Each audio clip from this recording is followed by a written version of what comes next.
राधे राधे दोस्तों, अगर आप हमारे चैनल पर नए हैं तो कृपया चैनल को लाइक, सब्सक्राइब और शेयर करना न भूलें। बहुत समय पहले की बात है। एक राजा था और उसके पुत्र राजकुमार को शिकार का अत्यंत शौक था। प्रतिदिन वह अपने अश्व पर सवार होकर जंगल की ओर निकल पड़ता। जैसे ही राजकुमार अपने शिकार अभियान पर निकलता, रानी का मन चिंताओं से भर जाता। रानी सदा अपने पुत्र को सावधानी पूर्वक समझाती, बेटा पूरब जाओ, पश्चिम जाओ या उत्तर की ओर भी भले ही कितनी दूर निकल जाओ, किंतु दक्षिण दिशा में कदम रखने का विचार भी मत करना। रानी के इस आग्रह के पीछे एक गंभीर कारण था। उन्हें ज्ञात था कि दक्षिण दिशा में अद्वितीय सुंदरता की स्वामिनी राजकुमारी लावा निवास करती है, जिसकी मोहब्बता ने न जाने कितने लोगों को अपना बना लिया था।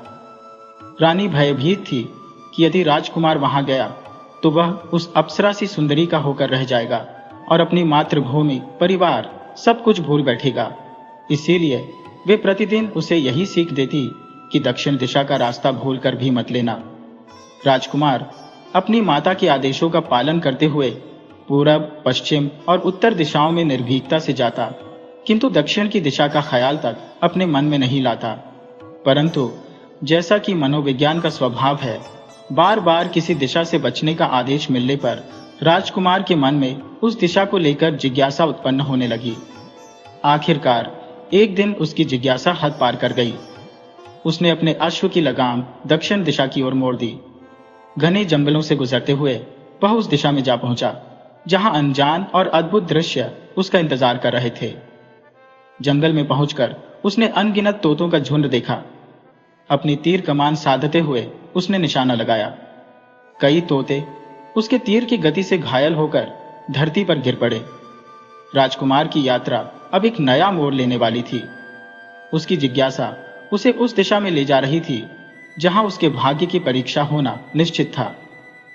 राजकुमार ने जब अपने सधे हुए निशाने से तोतों के झुंड को तितर बितर कर दिया तो अधिकांश तोते भयभीत होकर आसमान की ओर उड़ गए, लेकिन एक तोता वहीं डटा रहा। ये कोई साधारण तोता नहीं था। उसका नाम हीरामन था और वह तोतों का राजा माना जाता था। हीरामन ने अपनी बुलंद आवाज में अन्य तोतों को फटकारते हुए कहा, अगर तुमने मुझे इस संकट में अकेला छोड़ दिया तो मैं राजकुमारी लावा से तुम्हारी शिकायत कर दूंगा।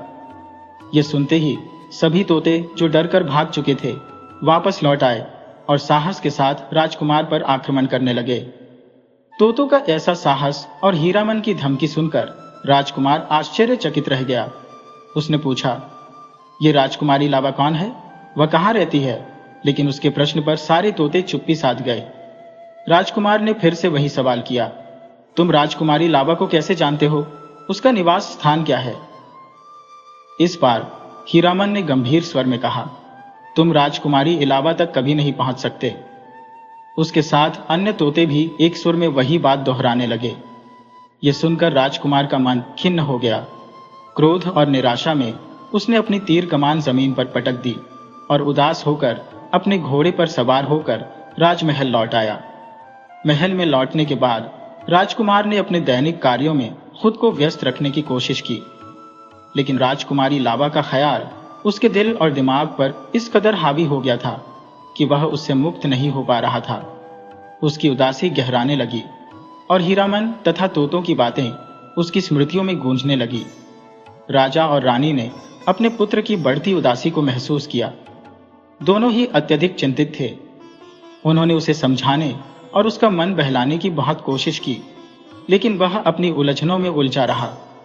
एक दिन जब रानी ने उससे उसकी उदासी का कारण पूछा तो राजकुमार ने झिझकते हुए सच्चाई बता दी।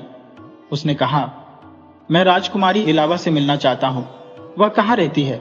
राजकुमार की यह बात सुनकर राजा और रानी एक पल के लिए स्तब्ध रह गए। उन्होंने उससे कहा, हमें नहीं पता वह कहाँ रहती है। लेकिन राजकुमार ने अडिग स्वर में कहा, तो फिर मुझे आज्ञा दीजिए, चाहे इलावा दुनिया के किसी भी कोने में हो, मैं उसे अवश्य खोज निकालूंगा। राजा और रानी राजकुमार के इस निश्चय को सुनकर मौन हो गए। राजकुमार के संकल्प ने उसकी आंखों में नई चमक भर दी थी, मानो उसकी उदासी की परतों के पीछे एक नई यात्रा की शुरुआत छिपी हो। राजा और रानी ने अपने बेटे से कहा, पुत्र, ये हठ छोड़ दो। तुम हमारी एकमात्र संतान हो। तुम्हारी सुरक्षा से बढ़कर हमारे लिए कुछ नहीं। परंतु राजकुमार ने अपनी दृढ़ता व्यक्त करते हुए उत्तर दिया, मैं इस अभियान पर अवश्य जाऊंगा, चाहे मृत्यु ही क्यों ना आ जाए। मैं या तो राजकुमारी इलावा को खोजकर लौटूंगा या फिर कभी वापस ना आऊंगा। इन दोनों परिस्थितियों में आप मुझे भूल जाइए। राजकुमार की यह अड़िघट देखकर राजा और रानी विवश हो गए। अंततः राजा ने उसके मार्ग के लिए पर्याप्त धनराशि साथ बांध दी और रानी ने अपने हाथों से स्वादिष्ट लड्डू बनाकर उन्हें रूमाल में लपेट दिया। रानी ने प्यार भरे स्वर में कहा, पुत्र, ये लड्डू साथ ले जाओ, जब भूख लगे तो इन्हें खा लेना। राजकुमार ने अपने माता पिता का आशीर्वाद लिया, उनकी ओर श्रद्धा से हाथ जोड़कर नमन किया और अपने सुसज्जित घोड़े पर सवार हो गया। वह शस्त्रों से सुसज्जित था और साहसिक यात्रा के लिए पूरी तरह तैयार। नगर से निकलते हुए वह शीघ्र ही सघन जंगल में जा पहुंचा। दोपहर की तपती धूप में जब सूर्य अपने प्रचंड रूप में था, राजकुमार के माथे पर पसीना बहने लगा। घंटों की यात्रा के बाद थकावट से बेहाल उसने आराम के लिए कोई ठिकाना ढूंढने का निश्चय किया। तभी उसकी नजर एक शांत जलाशय पर पड़ी, जिसके किनारे एक घना छायादार वृक्ष खड़ा था। राजकुमार ने अपने घोड़े को वहां रोका, कुछ पल विश्राम किया और फिर जलाशय में स्नान करने चला गया। स्नान के बाद भूख ने उसे घेर लिया। तभी उसे अपनी मां के दिए हुए लड्डुओं का स्मरण हुआ। उसने रूमाल से एक लड्डू निकाला ही था कि उसने एक छोटी चींटी को अपने पास आते देखा। राजकुमार ने सोचा, भूख तो सभी को लगती है, चाहे वह छोटी हो या बड़ी। उसने लड्डू का एक टुकड़ा चींटी के आगे रख दिया। कुछ ही पलों में कई और चींटियां वहां पहुंच गईं। राजकुमार ने हंसते हुए कहा, लो, तुम सब भी खाओ, और लड्डू को कुचलकर उनके आगे रख दिया। जैसे ही उसने दूसरा लड्डू निकाला, चींटियों का झुंड और बड़ा हो गया।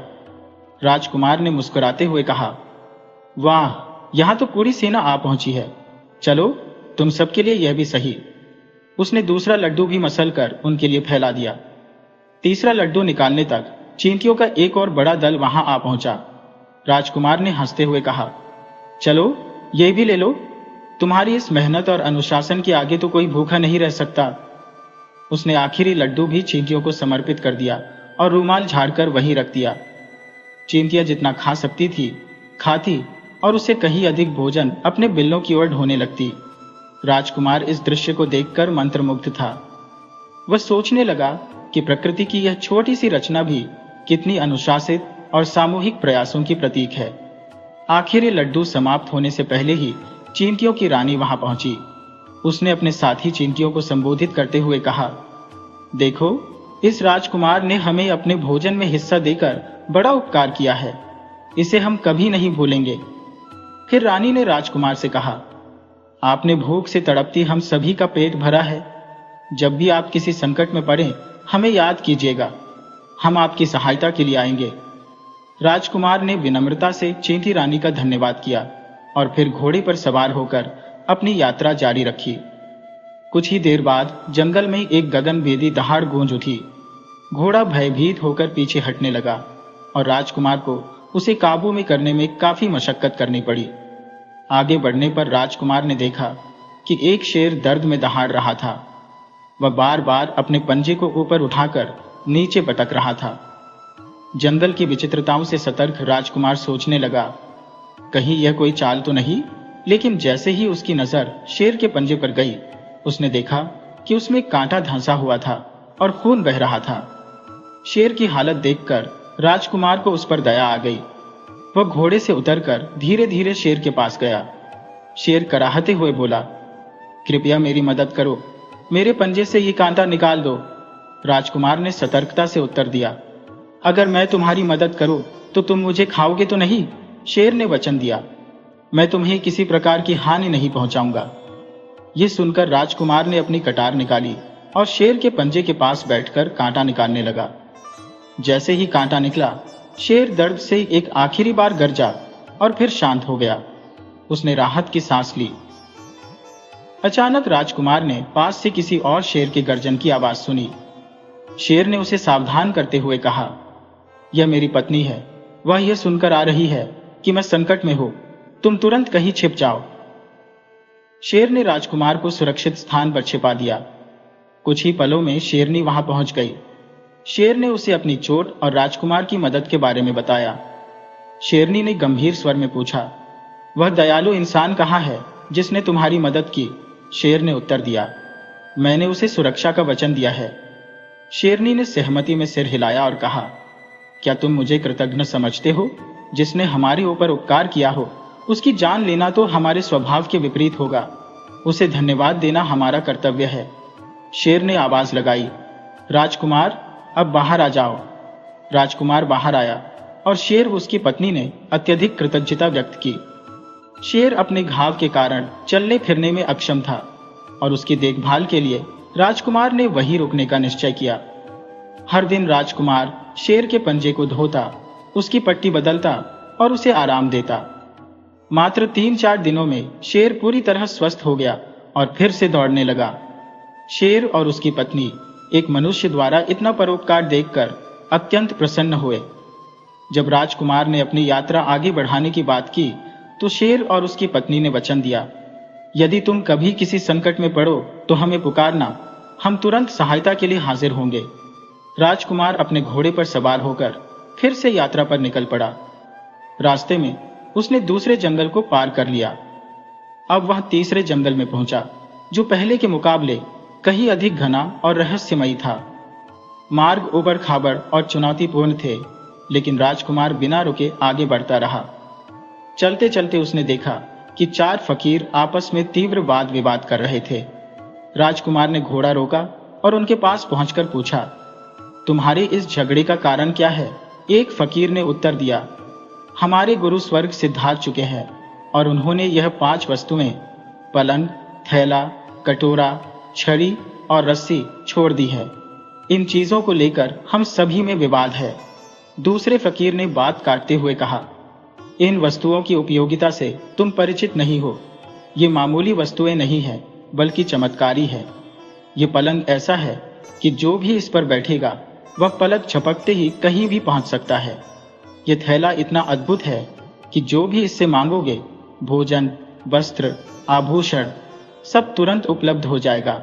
और यह कटोरा, यह पत्थर का दिखता है, पर इसमें प्यास बुझाने के लिए अमृत स्वादिष्ट जल सदा भरपूर होता है। राजकुमार ने गंभीर होकर पूछा, और यह छड़ी और रस्सी? फकीर ने कहा, यह रस्सी जिसे बांधने के लिए कहा जाएगा उसे बिना प्रयास जकड़ लेगी, और यह छड़ी जिसे मारने का आदेश दोगे उस पर टूट पड़ेगी, चाहे दुश्मन 1 हो या 1000। चारों फकीर वर्षों से साथ थे।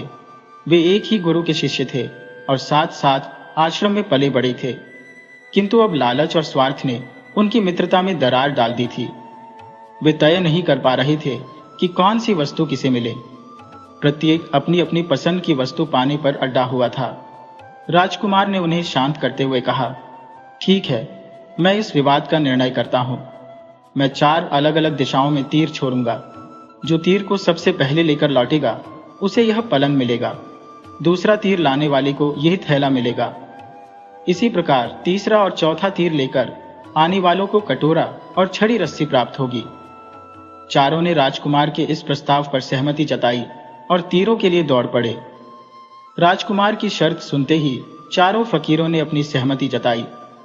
इसके बाद राजकुमार ने अपने धनुष पर बाण चढ़ाया और पूरी ताकत से पहला तीर छोड़ दिया। चारों फकीर उसकी दिशा में दौड़ पड़े। जैसे ही पहले ने तीर उठाया, राजकुमार ने दूसरा तीर छोड़ा। दूसरे ने जैसे ही दूसरा तीर पकड़ा, राजकुमार ने तीसरा दाग दिया और ठीक उसी क्षण चौथा तीर भी छोड़ दिया। फकीर बदहवास होकर अलग अलग दिशाओं में दौड़ते रहे, तीरों को खोजने में व्यस्त हो गए। इस बीच राजकुमार ने अपने घोड़े से उतरकर जादुई कटोरा, थैला, रस्सी और छड़ी उठा ली। इसके बाद वह पलंग पर बैठ गया और आदेश दिया, हे जादुई पलंग, मुझे राजकुमारी इलावा के नगर पहुंचा दो।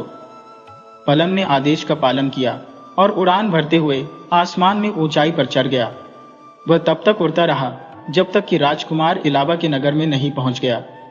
जब पलंग जमीन पर उतरा तो राजकुमार ने राहगीरों से पूछा, क्या यह इलावा का नगर है? एक व्यक्ति ने उत्तर दिया, हाँ, ये वही नगर है। राजकुमार को अपने लक्ष्य के करीब पहुंचने का एहसास हुआ। वह नगर की सड़कों पर घूमता रहा। काफी देर तक इधर उधर भटकने के बाद वह एक छोटे से पुराने घर के सामने रुका। रात बिताने के लिए उसे एक सुरक्षित स्थान की आवश्यकता थी। दरवाजा खटखटाने पर एक वृद्धा बाहर आई। उसने कठोर स्वर में पूछा, तुम कौन हो और यहाँ क्यों आए हो अजनबी? राजकुमार ने विनम्रता से उत्तर दिया, मैं एक मुसाफिर हूँ, बहुत दूर से आया हूँ। क्या मुझे यहाँ रात बिताने की जगह मिल सकती है? वृद्धा ने कड़क आवाज में जवाब दिया, बिल्कुल नहीं। राजा का सख्त आदेश है कि किसी बाहरी व्यक्ति को शरण न दी जाए। राजकुमार ने याचना करते हुए कहा, आप मेरी माँ जैसी हैं, कृपया मुझे केवल एक रात के लिए सिर छिपाने की जगह दे दीजिए। यदि आप मना करती हैं तो मुझे जंगल में लौटना होगा और वहां जंगली जानवर मुझे मार डालेंगे। वृद्धा ने उसे बार बार मना किया, लेकिन आखिरकार उसकी दयालुता जाग उठी। उसने राजकुमार को घर के अंदर आने दिया। बातचीत के दौरान वृद्धा ने राजकुमार को चेतावनी दी, तुम जिस उद्देश्य से यहाँ आए हो वह अत्यंत कठिन है। राजा, जो इस नगर का शासक है, बहुत क्रूर और निर्दयी व्यक्ति है। उसने न जाने कितने राजकुमारों को राजकुमारी से विवाह करने के प्रयास में जान से मार दिया है। राजकुमार ने वृद्धा की बात को अनसुना कर दिया और कहा, मैं राजकुमारी इलावा से विवाह का निर्णय लेकर यहाँ आया हूँ। चाहे कुछ भी हो जाए, मैं पीछे नहीं हटूंगा। वृद्धा ने गहरी सांस लेते हुए कहा, यदि तुमने यह निर्णय लिया है तो तुम्हें राजा की 3 कठिन शर्तों को पूरा करना होगा। यदि तुम असफल हुए तो तुम्हें अपनी जान गंवानी पड़ेगी। राजकुमार ने आत्मविश्वास के साथ कहा, मैं हर परीक्षा के लिए तैयार हूं। वृद्धा उसकी साहसिकता देखकर चुप हो गई, लेकिन वह जानती थी कि यह रास्ता कांटों से भरा हुआ है। राजा ने उन सभी को निर्ममता से मौत के घाट उतार दिया। बुढ़िया ने गंभीर स्वर में कहा, बेटा, जीवन एक अनमोल तोहफा है। इसे किसी असंभव स्वप्न के पीछे नष्ट करना समझदारी नहीं है। मेरी बात मान लो और राजकुमारी लावा से विवाह का विचार त्याग कर अपने घर लौट जाओ। राजा हर किसी पर अपनी इच्छाएं थोपता है और जो उसकी शर्तें पूरी करने में विफल रहता है उसे जीवन से हाथ धोना पड़ता है। इससे बेहतर होगा कि तुम इस असंभव ख्याल को अपने दिल से निकाल फेंको। बुढ़िया ने राजकुमार को बार बार समझाने की कोशिश की, लेकिन उसका दृढ़ निश्चय टस से मस नहीं हुआ। इतने में ही बुढ़िया ने कहा, राजा के सिपाही तुम्हारी तलाश में होंगे और यहाँ किसी भी समय पहुंच सकते हैं। राजा के सिपाही घर तक आ पहुंचे और राजकुमार को राज दरबार चलने का आदेश दिया। दरबार में राजा ने उसे चुनौतीपूर्ण स्वर में देखा और कहा, तो तुम मेरी बेटी लावा से विवाह करना चाहते हो? राजकुमार ने दृढ़ता से उत्तर दिया, जी हाँ, और मेरी आपसे विनती है कि आप स्वयं अपनी बेटी का हाथ मेरे हाथ में सौंप दें। राजा ठहाका मारते हुए बोला, राजकुमारी का हाथ पाने के लिए कुछ शर्तें हैं। अगर तुम उन्हें पूरा कर सके तो लावा तुम्हारी होगी, लेकिन अगर असफल रहे तो तुम्हें अपनी जान से हाथ धोना पड़ेगा। राजा ने इशारा किया और सेवकों ने दरबार के बीचों बीच सरसों का एक विशाल ढेर जमा दिया। राजा ने कहा, यह ढेर पूरे 40 किलो है। अगर तुम एक दिन के भीतर इसका तेल निकालने में सफल हो गए तो मैं तुम्हें एक और दिन का जीवन दूंगा, अन्यथा अगली सुबह तुम्हारे जीवन की अंतिम सुबह होगी। राजकुमार यह सुनकर चिंता में पड़ गया। उसने सोचा, इतनी सारी सरसों का तेल मैं एक दिन में कैसे निकाल सकता हूं? अगर ऐसा न कर सका तो राजा मुझे मरवा देगा। लेकिन उसे अपने प्राणों की उतनी चिंता नहीं थी जितनी राजकुमारी लावा को हार जाने की। तभी उसे चींटियों की रानी से किया गया वादा याद आया। जैसे ही उसने उसे याद किया, चींटियों की रानी पलक झपकते ही वहां प्रकट हो गई और बोली, ओ राजकुमार, तुम इतने चिंतित क्यों हो? राजकुमार ने सरसों के ढेर की ओर इशारा करते हुए कहा, इतनी सारी सरसों का तेल मैं अकेला कैसे निकाल सकता हूं? अगर यह नहीं हुआ तो सुबह होते ही राजा मुझे मरवा देगा। चींटी की रानी मुस्कुराई और बोली, बस इतनी सी बात है, तुम चिंता छोड़कर आराम से सो जाओ। सुबह जब तुम जागोगे तो सारा तेल तैयार मिलेगा। यह हमारा काम है। यह सुनकर राजकुमार बहुत प्रसन्न हुआ और निश्चिंत होकर सोने चला गया। अगली सुबह सरसों का सारा तेल निकाल कर रखा गया था। राजकुमार तेल लेकर दरबार में पहुंचा। राजा ने तेल को देखा, लेकिन खुशी के बजाय उसका क्रोध और बढ़ गया। वह बोला, ठीक है, तुमने यह शर्त पूरी कर ली, लेकिन अब भी मैं अपनी बेटी का विवाह तुमसे नहीं कर सकता। अगर उसे पाना है तो तुम्हें 2 भयानक राक्षसों से युद्ध करना होगा। वर्षों पूर्व राजा ने 2 विकराल राक्षसों को बंदी बनाया था। उन्हें मारने का साहस न जुटा पाने के कारण उसने भव्य लोहे के पिंजरे बनवाकर उन्हें कैद कर दिया। राजा को भय था कि यदि ये दैत्य बाहर निकल आए तो वे न केवल महल के निवासियों बल्कि समस्त प्रजा को भी निगल जाएंगे। इसलिए उसने यह कठिन शर्त रख दी कि जो कोई भी उसकी बेटी इलावा से विवाह करना चाहेगा उसे पहले इन राक्षसों का अंत करना होगा। राक्षसों की इस विकराल चुनौती ने राजकुमार को चिंतित कर दिया। उसने निराशा में सोचा, भला मैं इन राक्षसों को कैसे परास्त कर सकता हूं? मेरी मृत्यु तो अब सुनिश्चित है। इसी बेचैनी के क्षण में उसे शेर की याद आई।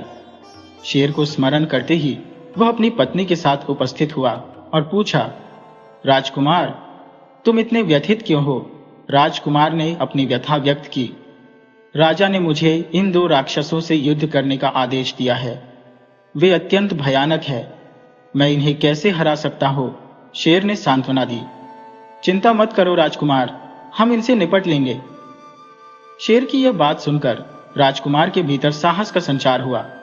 उसने अपने झोले से 2 भव्य कटोरे निकाले। वे कटोरे सोने की नक्काशी और चांदी के बूते से सुशोभित थे।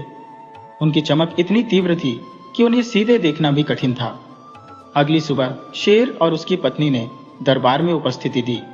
राजा ने पूछा, तो क्या तुम राक्षसों से लड़ने के लिए तैयार हो? राजकुमार ने दृढ़ता से उत्तर दिया, हाँ, मेरे साथी शेर और उसकी पत्नी इन राक्षसों का सामना करेंगे। राजा ने सहर्ष अनुमति दी, क्योंकि उसका उद्देश्य राक्षसों से निजात पाना था। दोनों राक्षसों को पिंजरे से बाहर लाया गया और अखाड़े में छोड़ दिया गया। शेर और उसकी पत्नी ने अखाड़े में प्रवेश किया और एक भीषण युद्ध प्रारंभ हुआ। युद्ध की गर्जना से अखाड़ा गूंज उठा। शेर और उसकी पत्नी ने अपनी सामूहिक शक्ति से राक्षसों को परास्त कर दिया। जैसे ही राक्षसों ने दम तोड़ा, दरबार में जय जयकार गूंजने लगी, परंतु राजा का चेहरा निर्विकार बना रहा। उसने गंभीर स्वर में कहा, तुमने यह कार्य पूरा किया है, लेकिन अभी भी मैं अपनी बेटी का हाथ तुम्हें नहीं सौंप सकता। राजकुमार ने धैर्यपूर्वक पूछा, अब मुझे और क्या करना होगा? राजा ने उत्तर दिया, आसमान में एक ऊंचे स्थान पर मैंने एक ड्रम रखवाया है।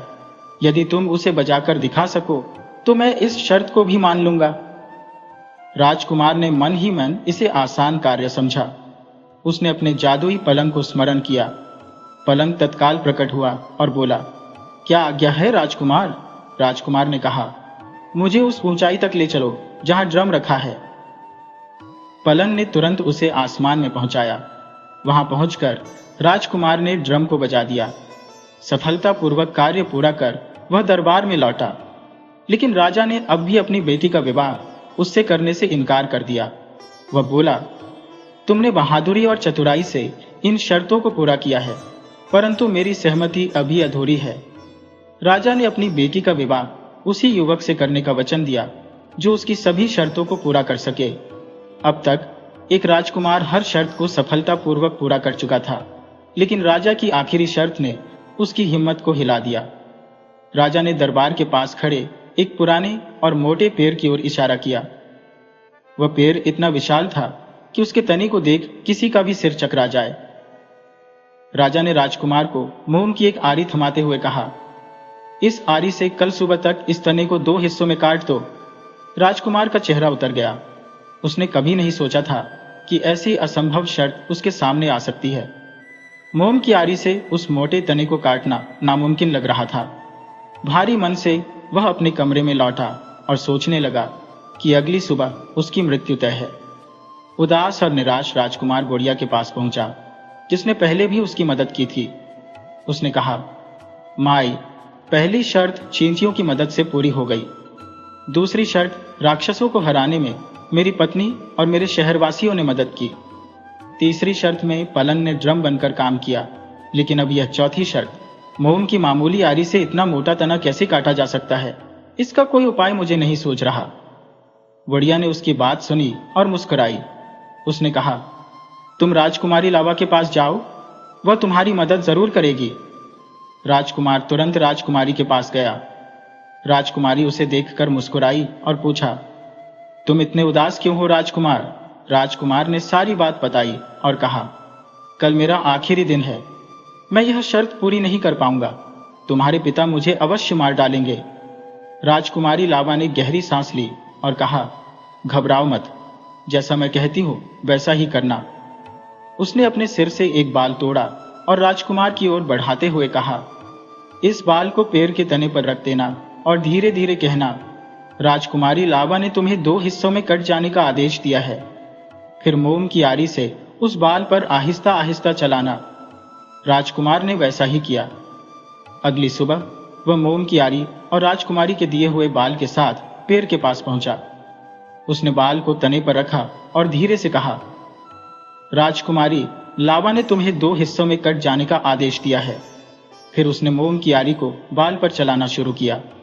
जैसे ही आरी बाल को छूती, पेड़ का मोटा तना खुद ब खुद 2 हिस्सों में बंटने लगा। कुछ ही देर में तना साफ तौर पर 2 टुकड़ों में बंट चुका था। राजा यह चमत्कार देखकर दंग रह गया।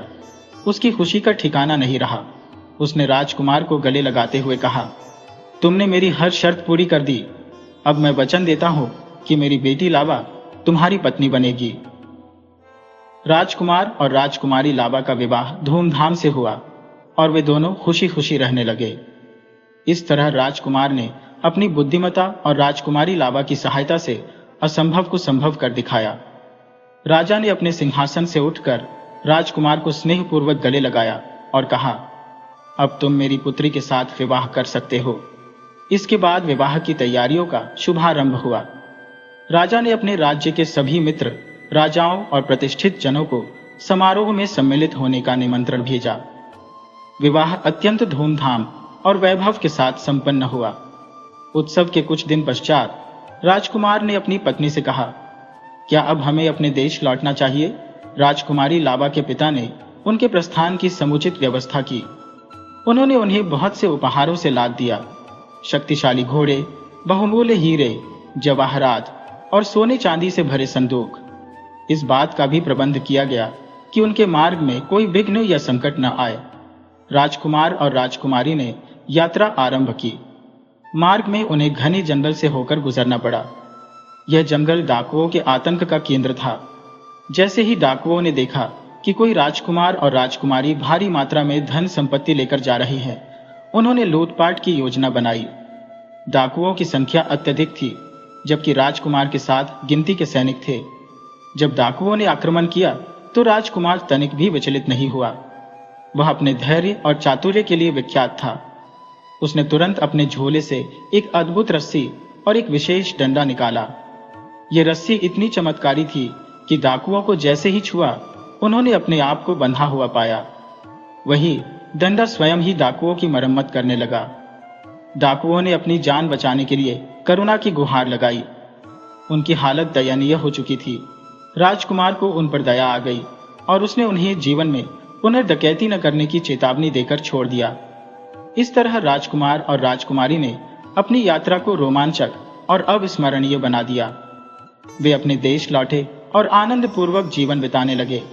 राजकुमार ने अपने जादुई पलंग, झोले, कटोरे, छड़ी और रस्सी को सदैव अपने पास रखा।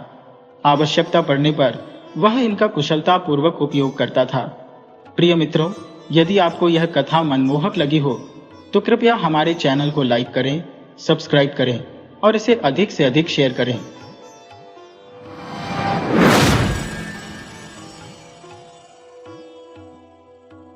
श्री राधे राधे मित्रों, आज मैं आपको एक किसान और उसके ऊंट की दिलचस्प दास्तान सुनाने जा रहा हूं। यदि आप हमारे चैनल पर नए हैं तो कृपया इसे लाइक करें, सब्सक्राइब करें और इसे अधिक से अधिक शेयर करें।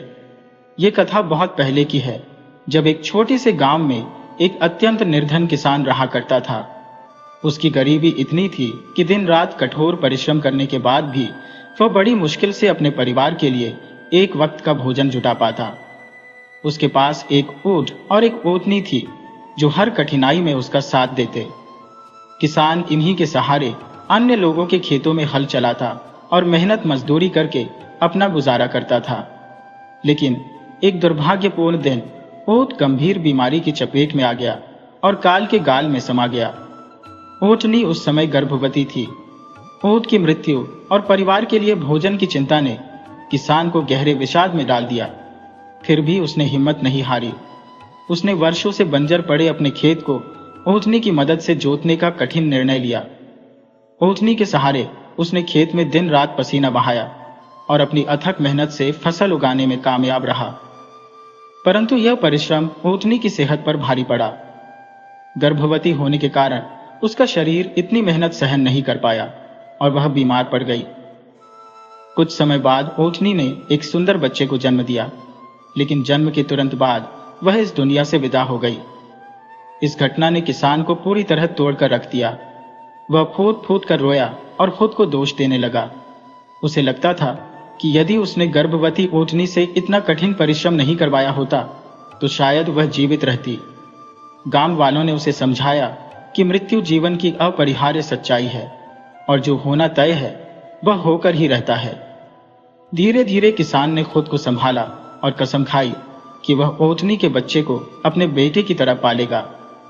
उसने ओंठ के बच्चे को बड़े स्नेह और जिम्मेदारी से पाला। वह उसे अपने बच्चे की तरह प्यार करता और उसका परिवार भी उस बच्चे को एक सदस्य की तरह मानने लगा।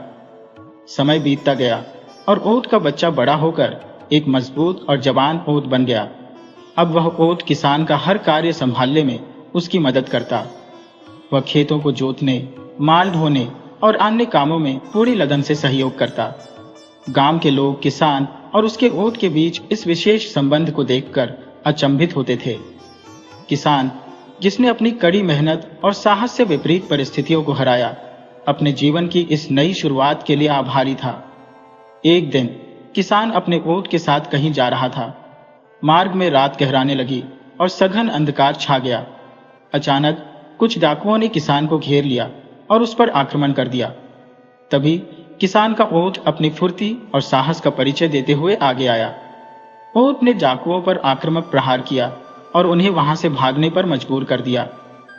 ओंठ की इस अद्भुत वफादारी और बहादुरी ने किसान का हृदय और भी ज्यादा जीत लिया।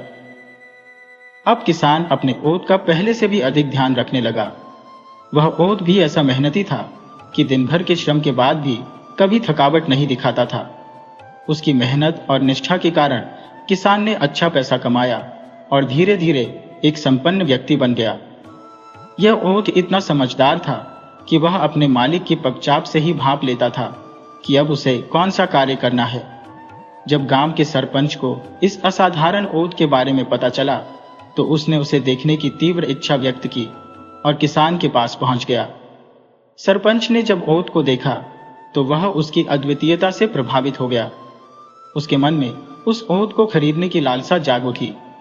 उसने ओंठ की कीमत उस समय के किसी भी ऊंचे मूल्य से 700 गुना अधिक लगा दी। उस वक्त एक ओंठ की औसत कीमत मात्र 100 रुपये थी, पर सरपंच ने उसे 70,000 रुपये की पेशकश की। ये राशि उस दौर में बेहद विशाल मानी जाती थी, किंतु किसान ने यह प्रस्ताव ठुकरा दिया।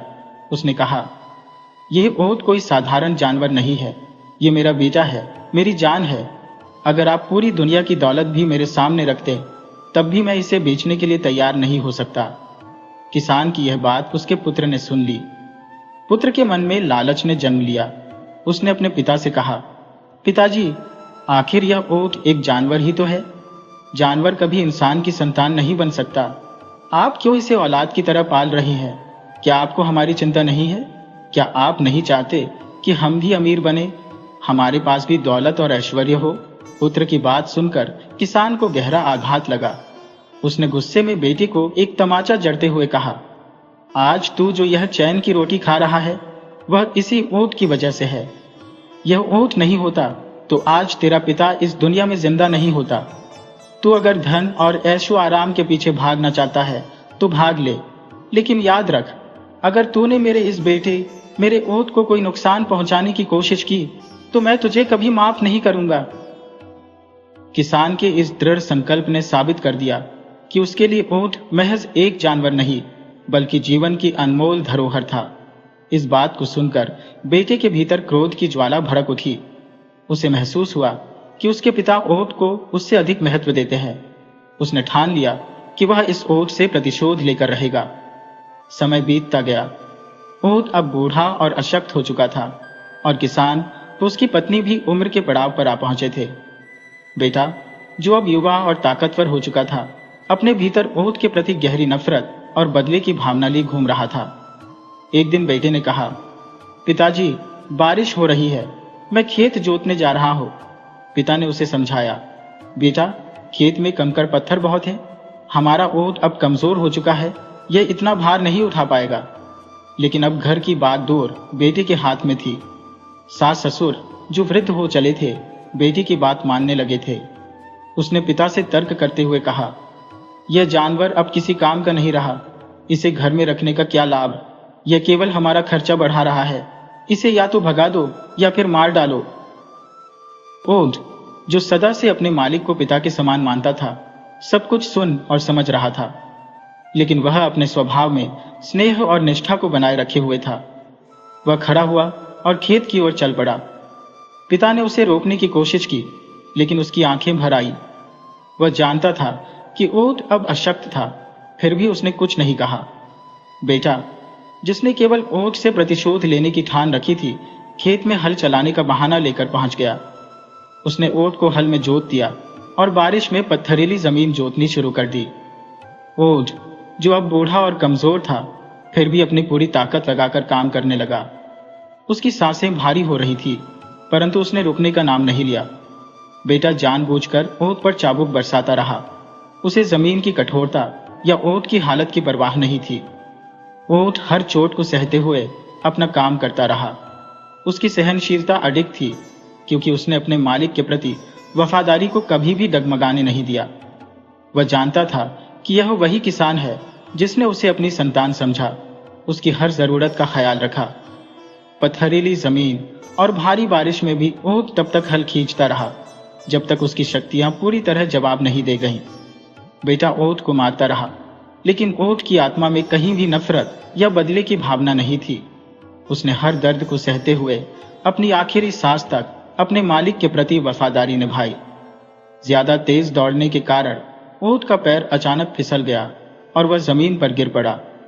इस हादसे में उसकी रीढ़ की हड्डी टूट गई, लेकिन निर्दयी किसान का बेटा उसे अब भी जबरन खड़ा करने के लिए मारता रहा। दर्द और पीड़ा से तड़पता ऊंट जोर जोर से चिल्लाने लगा। उसकी दर्द भरी दहाड़ सुनकर किसान दौड़ता हुआ खेत की ओर भागा। वहां पहुंचकर उसने जो दृश्य देखा, वह उसकी आत्मा को झकझोर देने वाला था। किसान ने गुस्से से अपने बड़े बेटे को जोरदार धक्का दिया और उसे ऊंट के पास से हटा दिया। ऊंट की टूटी रीढ़ को देखकर किसान की आंखें भर आई। उसने अपने बेटे को कड़ी डांट लगाई और उसे बुरा भला कहने लगा। मां भी यह सब देखकर फूट फूट कर रोने लगी। वह ऊंट को वहीं छोड़कर आ गया था, लेकिन किसान ने उसे किसी तरह सहारा देकर घर ले जाने का निर्णय लिया। ऊंट अब पूरी तरह अशक्त हो गया था। वह चलने फिरने तक में असमर्थ था और दर्द के मारे कभी कभी जोर से चिल्ला उठता। किसान उसकी हर संभव देखभाल करता, लेकिन ऊंट की हालत दिन ब दिन खराब होती जा रही थी। यह देखकर किसान का बेटा और अधिक खिन्न हो गया। वह ऊंट से छुटकारा पाने की ठान चुका था। एक दिन उसने घर की बंदूक उठाई और ऊंट को मारने के लिए निशाना साधने लगा, लेकिन तभी किसान ने यह देख लिया और बंदूक के सामने खड़ा हो गया। उसने कहा, अगर तू इसे मारना चाहता है तो पहले मुझे मार दे। मैं अपने बेटे के समान इस ऊंट को अपनी आंखों के सामने मरते हुए नहीं देख सकता। बेटा क्रोध में चिल्लाया, यह जानवर अब हमारे किसी काम का नहीं रहा। यह केवल खर्च बढ़ा रहा है और रात को शोर मचाकर हमारी नींद हराम कर देता है। अगर यह तुझे इतना ही प्रिय है तो इसे लेकर कहीं दूर चला जा, लेकिन इसे इस घर से निकाल। यह घर अब मेरा है। किसान ने दर्द भरे मन से कहा, ठीक है, मैं, तेरी माँ और यह लाचार ऊंट इस घर से चले जाएंगे। तू यहां रह और जैसा चाहे वैसा कर। किसान ने ऊंट को सहारा देकर खड़ा किया और उसे अपने पुराने बंजर खेत में ले गया। वहां उसने घास फूस की एक झोपड़ी बनाई और ऊंट के साथ उसी वीरान जगह पर रहने लगा। ऊंट, जिसने अपनी अंतिम सांस तक किसान के प्रति वफादारी निभाई, अब भी उसी झोपड़ी में किसान का स्नेह पाता रहा। किसान ने अपनी संतान के बजाय अपने वफादार साथी को अपनाना अधिक उचित समझा। किसान, उसकी पत्नी और उनका वफादार ऊंट वही खेत के पास की झोपड़ी में जीवनयापन करने लगे। कुछ दिनों बाद इस संघर्षपूर्ण कथा का पता गांव के सरपंच को चला। सरपंच को ऊंट की वफादारी और किसान की कठिनाई देखकर गहरा दया भाव उत्पन्न हुआ। सरपंच ने अपने सामर्थ्य से किसान की हर संभव सहायता करने का बीड़ा उठाया। उसने शहर से एक कुशल पशु चिकित्सक को बुलाया जो ऊंट की बीमारी का इलाज करने लगा। पशु चिकित्सक ने भी पहले ऊंट की दशा देखकर कुछ मानसल स्वार्थ दिखाया, लेकिन सरपंच की सख्ती और नेक दिली के आगे झुकना पड़ा। सरपंच ने किसान को कुछ आर्थिक मदद भी प्रदान की, जिससे ऊंट का बेहतर इलाज और देखभाल संभव हो सकी। दिन रात के प्रयासों और उपचार के बाद ऊंट शीघ्र ही पूरी तरह स्वस्थ हो गया, मानो उसके शरीर में फिर से नया जीवन संचारित हो गया हो। ऊंट के स्वस्थ होने पर किसान ने सरपंच को हृदय से धन्यवाद दिया। उसने अब अपने पुराने जीवन को नए सिरे से शुरू किया, लेकिन ऊंट से अधिक श्रम लेने का विचार छोड़ दिया। किसान ने केवल उतना ही काम किया जिससे उसका घर चल सके। ऊंट अपनी असाधारण समझदारी और कुशाग्रता के लिए मशहूर हो गया। वह इंसानों की बातें सहजता से समझ लेता और उन्हें कार्य में परिणत कर देता। इस अद्वितीय गुण के कारण गांव के लोग उसे देखने और अपने छोटे मोटे काम करवाने किसान के पास आने लगे। ऊंट के इन कारनामों ने किसान की आर्थिक स्थिति को पहले से कहीं अधिक सुदृढ़ बना दिया। उस बेटे की दुर्गति तब शुरू हुई जब उसने अपने माता पिता और उनके वफादार ऊंट को घर से बाहर निकाल दिया। जब गांव वालों को यह ज्ञात हुआ कि उसने अपने बुजुर्ग माता पिता और उनके साथी ऊंट पर अत्याचार किया, तो समाज ने उसे बहिष्कृत कर दिया। वह जहां भी काम की तलाश में जाता, हर कोई उसे तिरस्कार पूर्वक भगा देता। उसकी इतनी दुर्दशा हो गई कि न तो उसे किसी से भोजन के लिए एक कौर भीख में मिलता और न ही कोई सहानुभूति। जो थोड़ी बहुत पूंजी उसने पहले संचित कर रखी थी, वह भी धीरे धीरे समाप्त हो गई। अब उसकी स्थिति इतनी दयनीय हो गई थी कि वह भूखों मरने के कगार पर पहुंच गया। जब उसे अपने कृत्य पर पछतावा हुआ, तो उसने अपने माता पिता से माफी मांगने का निर्णय किया। हिम्मत जुटाकर जब वह अपने माता पिता के पास पहुंचा, तो उसके पिता ने उसे कठोरता से घर से बाहर निकाल दिया। अपनी गलती का एहसास होते ही उसने अपने पिता के चरण पकड़कर रोते हुए माफी मांगी, लेकिन उसका पिता इस बार तनिक भी पिघला नहीं। ये दृश्य देखकर वफादार ऊंट, जो पूरे समय शांत खड़ा था, उसकी ओर बढ़ा और किसान के पास जाकर मानो उनसे बेटे को माफ करने की विनती करने लगा। ऊंट की वफादारी और प्रार्थना देखकर किसान का हृदय द्रवित हो गया। उसने अपने बेटे को माफ कर दिया और उसे घर में रहने की अनुमति दी। बेटे ने अपनी भूल के लिए माफी मांगी और वचन दिया कि वह आगे से सदा अपने माता पिता और ऊंट का सम्मान करेगा। धीरे धीरे परिवार में फिर से स्नेह और सौहार्द का वातावरण बनने लगा। ऊंट, जो कभी इस परिवार का तिरस्कृत सदस्य बन गया था, अब पुनः उसकी केंद्रीय धुरी बन गया। गांव के लोग ऊंट की समझदारी और वफादारी की चर्चा करते हुए उसे देखने के लिए किसान के घर पर आने लगे। इस कहानी से यह संदेश मिलता है कि जानवर अपनी वफादारी और सच्चाई से कभी विचलित नहीं होते, चाहे परिस्थितियां कैसी भी हो। उनकी निष्ठा इंसानों के लिए एक प्रेरणा है। अंततः परिवार प्रेम और एकता के साथ रहने लगा और उनका जीवन सुख शांति से भर गया। राधे राधे। यदि आपको यह कथा प्रेरणादायक लगी हो तो कृपया इसे दूसरों के साथ शेयर करें।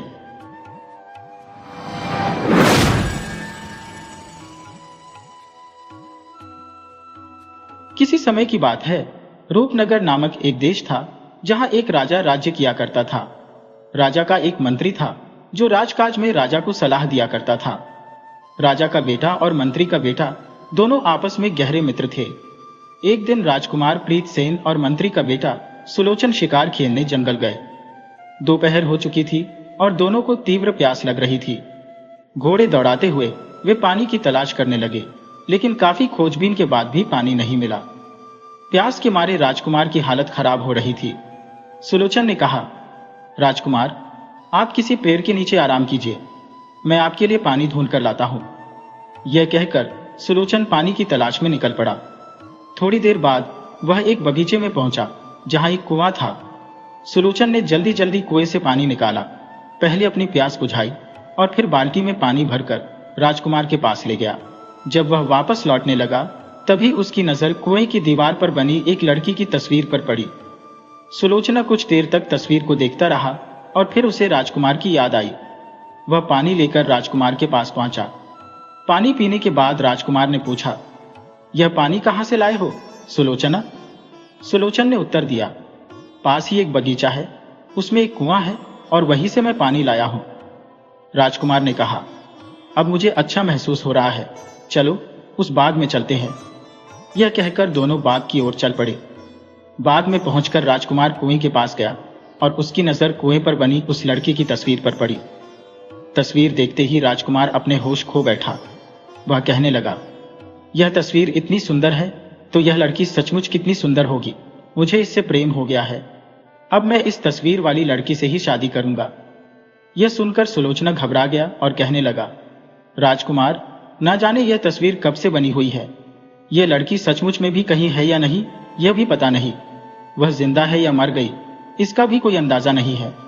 मुझे लगता है कि किसी ने यूं ही नकली तस्वीर बना दी है। भला हम इस तस्वीर वाली लड़की को कैसे ढूंढ सकते हैं? राजकुमार तस्वीर के पास बैठ गया और कहने लगा, अगर सचमुच यह लड़की मर गई है तो मैं भी यहीं पर अपनी जान दे दूंगा। मेरे दोस्त सुलोचन, मैं इस लड़की के बिना इस दुनिया में नहीं रह सकता। सुलोचन ने जब राजकुमार की ऐसी हालत देखी तो वह डर गया। राजकुमार ने कहा, सुलोचन, अगर तुम सचमुच मेरे दोस्त हो तो जाओ और इस तस्वीर वाली लड़की का पता करो। यह कहाँ रहती है? यह कौन है? सुलोचना मन ही मन सोचने लगा कि अगर वह राजकुमार की बात नहीं मानता तो यह उसके और उसके परिवार के लिए अच्छा नहीं होगा। साथ ही राजकुमार भी इस लड़की के दुख में जान दे देगा। अगर वह राजकुमार को छोड़कर वापस राज्य की ओर लौटेगा तो भी उसकी खैर नहीं। वह राजकुमार से कहने लगा, अपने आप को संभालो राजकुमार, जरा उठो तो सही। हमें कम से कम अगले गांव तक तो जाना ही होगा। हम वहीं जाकर पता लगाएंगे कि यह तस्वीर किसकी है। राजकुमार ने कहा, नहीं, अब मैं यहां से नहीं उठूंगा। यहां पेड़ों की छांव है, ठंडा पानी है, मीठे फल है और सबसे बढ़कर यह तस्वीर यहां पर है। तुम जाओ, जब तक तुम इस तस्वीर वाली लड़की को यहां लेकर नहीं आओगे मैं यहां से नहीं जाऊंगा। अंततः तंग आकर सुलोचन ने राजकुमार को उसी बाग में छोड़ दिया और तस्वीर वाली लड़की की तलाश में निकल पड़ा। मंत्री का बेटा सुलोचना चलते चलते गांव में पहुंचा और वहां के लोगों से बगीचे के बारे में पूछताछ करने लगा कि इस बगीचे का मालिक कौन है। उनमें से एक आदमी ने बताया कि यह एक सौदागर का लगवाया हुआ बगीचा है और मुसाफिरों के आराम के लिए और उनकी प्यास बुझाने के लिए कुआं भी उसी ने बनवाया था। कुछ नौकरों का इंतजाम भी किया गया था जो वहां से गुजरने वाले राहगीरों को खाना खिलाते और पानी पिलाते थे। इन सारे कामों का खर्च सौदागर खुद अपनी जेब से भरता था। जब एक दिन वह नेक दिल सौदागर मर गया तो उसके बेटे नालायक और निकम्मे निकले। उन्होंने नौकरों को निकाल दिया और बगीचे की देखभाल करना भी छोड़ दिया। सुलोचन ने पूछा, क्या मैं उस सौदागर के बेटे से मिल सकता हूं? अगर आपको उनका ठिकाना मालूम है तो मुझे वहां ले चलें। वह आदमी सुलोचन को सौदागर के घर ले आया। दरवाजा खटखटाने पर सौदागर का बड़ा बेटा बाहर निकला। सुलोचन ने पूछा, क्या गांव से बाहर जंगल में जो बगीचा है वह आपका है? सौदागर का बेटा कहने लगा, जी हां, वह मेरा ही है और वह कुआं भी मैंने ही बनवाया है। सुलोचन ने पूछा, क्या आप बता सकते हैं कि वह कुआं बनाने वाले कौन थे? सौदागर का बेटा बोला, वो कुआं बनाने वाले मजदूर यहां से थोड़ी ही दूर एक दूसरे गांव में रहते हैं। इसके बाद सुलोचन ने कुएं को बनाने वालों का नाम पता मालूम करके वहां से चल दिया। दूसरे गांव में पहुंचकर वह उन मजदूरों के पास पहुंचा जिन्होंने कुआं बनाया था। वहां पर एक बूढ़े आदमी ने सुलोचन का स्वागत किया और रात भर उसे अपने यहां ठहराया। सुलोचना के पूछने पर उसने बताया, हां, कुआं मैंने ही बनाया था। सुलोचन ने पूछा, तो फिर आप जानते होंगे कि कुएं पर किसकी तस्वीर बनी है? बूढ़े आदमी ने कहा, बेशक, वह कुआं मैंने ही बनाया था, लेकिन उस पर जो तस्वीर बनी है वह मेरे बड़े भाई ने बनाई थी। अगर आप वहां जाकर उनसे मिलें तो आपको तस्वीर के बारे में आसानी से पता चल जाएगा।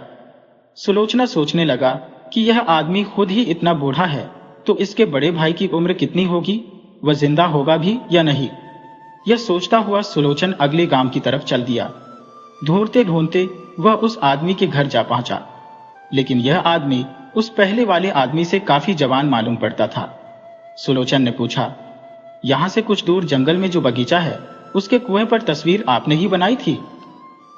जी हां, तस्वीर मैंने और भाई साहब ने मिलकर बनाई है, उस आदमी ने उत्तर दिया। मगर मैं यह नहीं जानता कि वह तस्वीर किसकी है। मैंने तो सिर्फ उस तस्वीर में रंग ही भरे थे। उसका असली खांचा तो भाई साहब ने ही बनाया था। शायद वही जानते होंगे कि यह तस्वीर किसकी है। सुलोचन ने पूछा, क्या आपके भाई साहब आपके साथ नहीं रहते? जी, पहले तो रहते थे, उस आदमी ने बताया, लेकिन बाद में हालात कुछ ऐसे हो गए कि हम दोनों को अलग अलग होना पड़ा। लेकिन अभी भी वह कुछ ही दूरी पर एक गांव में रहते हैं।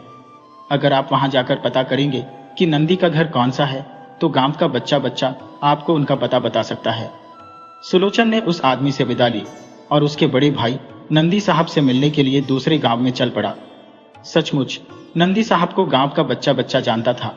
सुलोचना को बड़ी ही आसानी से उनका घर मिल गया। उस आदमी को देखकर सुलोचन की आंखें खुली की खुली रह गईं। सुलोचन कहने लगा, मैं आपके पास एक बहुत ही जरूरी काम से आया हूं, लेकिन उससे पहले एक बात जो मुझे हैरान कर रही है वह यह कि आप तो बिल्कुल जवान हैं, जबकि आपके छोटे भाई आपसे बूढ़े नजर आते हैं। नंदी साहब ने मुस्कुराकर बताया, मेरे सबसे छोटे भाई की पत्नी उसका कहना नहीं मानती। वह कहता, कुछ है तो उसकी पत्नी करती कुछ और है। इसी दुख और चिंता के कारण वह अपनी उम्र से 3 गुना बड़ा नजर आता है। चिंता और दुख 100 बीमारियों की एक बीमारी है। मेरे मंझले भाई की पत्नी अपने पति का कभी कभी ही कहना मानती है, इसीलिए आपने देखा होगा कि मेरा मंझला भाई इतना ज्यादा बूढ़ा नहीं है। जबकि मेरी पत्नी मेरा हर कहना मानती है, तो मुझे कोई भी दुख या चिंता नहीं है, इसीलिए मैं जवान दिखाई देता हूं। खैर, आप ये सब बातें छोड़िए, आप बताइए कि आप मुझसे मिलने के लिए क्यों आए हैं। सुलोचन ने सारी बात विस्तार से बता दी और फिर कहने लगा, बाग वाले कुएं में तस्वीर आपने ही बनाई है।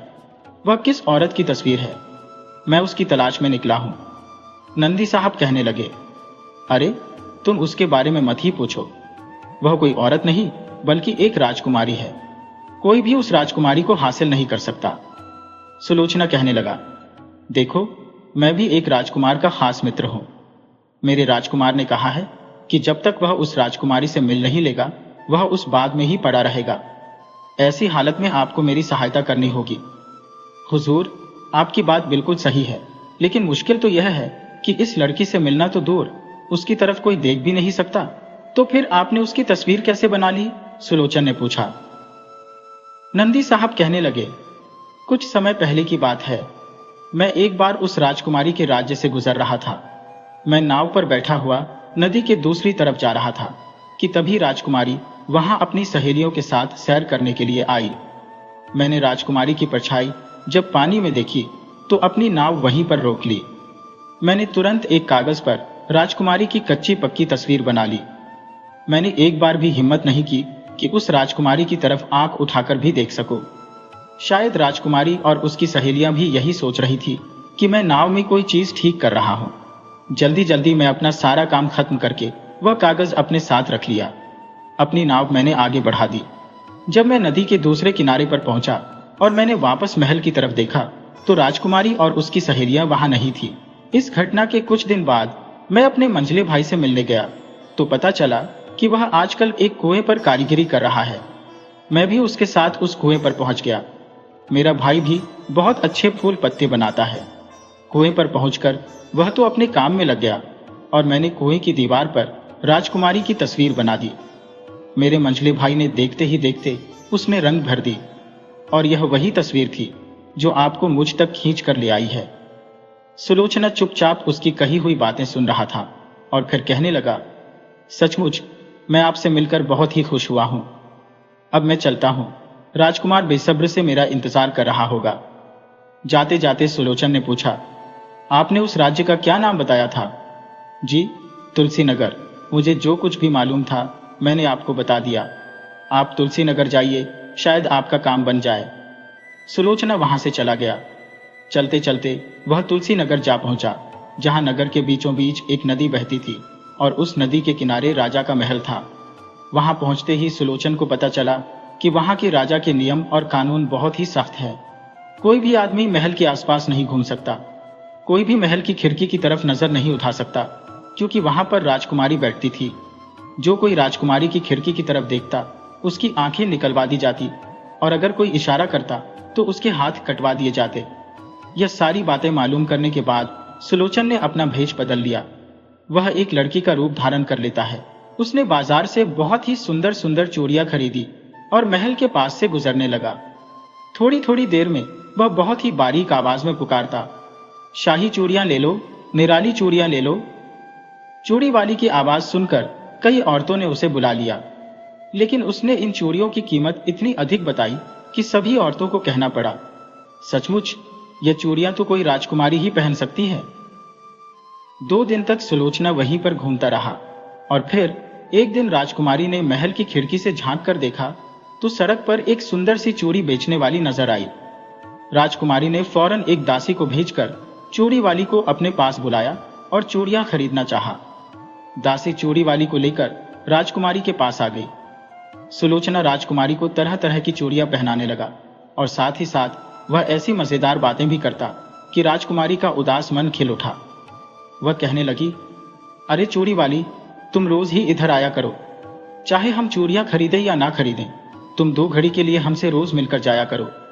तुम्हारी मजेदार बातें हमें बहुत ही पसंद आई हैं। सुलोचन कहने लगा, अगर आपकी यही इच्छा है तो मैं यहाँ पर जरूर आया करूंगी। उस दिन के बाद से सुलोचन प्रतिदिन राजकुमारी के पास आने लगा। एक दिन जब सुलोचना राजकुमारी से मिलकर जल्दी ही अपने घर वापस लौटने लगा तो राजकुमारी बोली, क्योरी, आज क्या बात है, तुम जल्दी ही वापस क्यों जा रही हो? राजकुमारी जी, मेरा पति बीमार है और आज मैं उससे जल्दी लौटने का वादा करके आई हूँ। ईश्वर करे कि वह अच्छा हो जाए तो मैं दिन भर यहीं पर रहा करूंगी। दूसरे दिन सुलोचना रोता पीटता हुआ राजकुमारी के पास आया। राजकुमारी समझ गई कि इसका पति मर गया है। राजकुमारी ने दिलासा देते हुए कहा, तुम फिक्र मत करो, आज से तुम मेरे पास ही रहोगी। वैसे भी मैं सोच ही रही थी कि किसी तरह से तुम्हें अपने पास ही रख लो। सुलोचन, जो कि एक लड़की के वेश में था, वह राजकुमारी से कहने लगा, मैं इस शहर में अकेली हूं। राजकुमारी जी, आपके सिवा मेरा कोई नहीं है। राजकुमारी ने सुलोचन को गले से लगाया और कहने लगी, तुम्हारा इस दुनिया में कोई नहीं है, तो आज से मुझे ही अपना समझो। आज से तुम मेरी नौकरानी नहीं बल्कि मेरी खास सहेली हो। सचमुच राजकुमारी ने जो कहा वह करके भी दिखाया। वह हमेशा सुलोचन को अपने साथ ही रखती, खिलाती पिलाती और घंटों दोनों बाग बगीचे और नदी में सैर करते रहते। एक दिन की बात है, बातों ही बातों में सुलोचन ने राजकुमारी से पूछा, राजकुमारी, आपको याद है जब मैं पहली बार यहाँ पर आई थी तो आपने मुझसे कहा था कि आप बहुत दिनों के बाद मुस्कुराई हैं और आज भी मैं देख रही हूँ कि आप कुछ चिंता में हैं। राजकुमारी ने कहा, सखी, मैं तुम्हें क्या बताऊं? उस निर्दय और दुष्ट आदमी ने आज अपना एक दूत भेजकर पिताजी से शादी की तारीख जल्दी से जल्दी निश्चित करने की बात कही है। वह दुष्ट आदमी यहाँ से 200 कोस दूर एक राज्य का राजा है। वह उम्र में मुझसे कहीं ज्यादा बड़ा और बूढ़ा है। उसकी सेना बहुत ही शक्तिशाली है। पिताजी को डर है कि अगर उन्होंने शादी से मना कर दिया तो वह दुष्ट राजा हमारे राज्य पर चढ़ाई कर देगा। पिछले 2 सालों से पिताजी उसे टालते आ रहे हैं, लेकिन आज उसने अपना एक दूत भेजकर आखिरी फैसला मांगा है। यह कहते कहते राजकुमारी सुलोचना से लिपटकर रोने लगी। सुलोचन ने कहा, क्या इसका कोई समाधान नहीं है? नहीं, बिल्कुल भी नहीं। अगर यह बात है तो चलो हम इस नगर से भाग जाते हैं, सुलोचन ने कहा। राजकुमारी ने कहा, अरे बेवकूफ, हम दोनों औरतें भागकर जाएंगी कहां? यहां पर इतना सख्त पहरा है कि न तो कोई अंदर आ सकता है और न ही बाहर जा सकता है। अगर हम यहां से निकलने में कामयाब हो भी गई तो हम दोनों अकेली औरतें कहां पर जाएंगी? सुलोचन ने कहा, अगर आप मुझ पर विश्वास करें तो मैं आपको एक ऐसे देश में ले चलूंगी जहां पर सब शांति प्रिय लोग रहते हैं और वहां का राजकुमार भी बहुत ही सुंदर है। उसी वक्त कमरे में एक नौकरानी दाखिल हुई और कहने लगी, राजकुमारी जी, महाराज पूछ रहे हैं कि आज चांदनी की रात है, क्या नाव का इंतजाम किया जाए, नदी से पहरे हटा दिए जाएं? यह सुनकर राजकुमारी चुप ही रह गई। लेकिन तभी सुलोचना ने कहा, चमेली, नाव का इंतजाम तो जरूर होना चाहिए। आज तो राजकुमारी बहुत ही उदास है। चांदनी रात और उसमें नाव की सैर तो उनके दिल को बहला देगी। नौकरानी चली गई तो राजकुमारी ने कहा, सखी, तुमने बिना वजह ही नाव की सैर का इंतजाम क्यों करवा दिया? मेरा मन आज किसी भी काम में नहीं लगेगा। लेकिन सुलोचना किसी तरह से राजकुमारी को मनाकर नदी के पास ले आया। वहां पर एक छोटी सी नाव हिचकोले खा रही थी। दूर दूर तक चांदनी फैली हुई थी और नदी का चमकता हुआ पानी साफ साफ दिखाई दे रहा था। पहरेदार को वहां से हटा दिया गया था सुलोचना राजकुमारी को लेकर नाव में बैठ गया और बाकी नौकरानियों को यह कहकर वापस भेज दिया कि राजकुमारी आज अकेली ही सैर के लिए जाएंगी। सुलोचन नाव को अकेले ही धीरे धीरे धकेलने लगा। वे दोनों धीरे धीरे नाव में आगे बढ़ने लगे। तभी राजकुमारी ने कहा, अरे सखी, तुम किस तरफ जा रही हो? हमारे राज्य की सीमा तो यहां पर खत्म होने वाली है। सुलोचन ने एक बार राजकुमारी को मुस्कुराकर देखा और फिर नाव को आगे ही आगे बढ़ाता गया। कुछ ही देर बाद नाव दूसरे किनारे पर लग गई। सुलोचन कहने लगा, आइए राजकुमारी जी, इस जंगल की सैर करते हैं। राजकुमारी बोली, ऐसा लगता है कि मेरे साथ साथ आज तुम्हारा भी दिमाग काम नहीं कर रहा। एक तो मैं न जाने अकेली इस जगह पर कैसे पहुंच गई, ऊपर से तुम कहती हो कि इस जंगल की सैर करें। चलो जल्दी नाव में बैठो, हमें वापस चलना चाहिए। लेकिन सुलोचन ने राजकुमारी का हाथ खींचकर किनारे पर उतार लिया और पूछने लगा, अच्छा राजकुमारी जी, यह बताइए कि दुनिया में आपको सबसे अधिक प्रेम किससे है? राजकुमारी बोली, मेरे पिताजी से। सुलोचन फिर से बोला, और उसके बाद आपको सबसे प्यारा कौन है?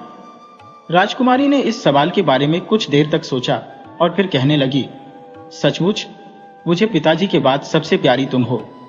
इसी दौरान वे दोनों बातें करते करते जंगल के काफी अंदर तक आ चुके थे और राजकुमारी इस बात से बेखबर थी। सुलोचन ने कहा, अगर मैं तुमसे बिछड़ जाऊं तो? ऐसा मत कहो, मैं तुम्हारे बिना एक दिन के लिए भी जिंदा नहीं रह सकती।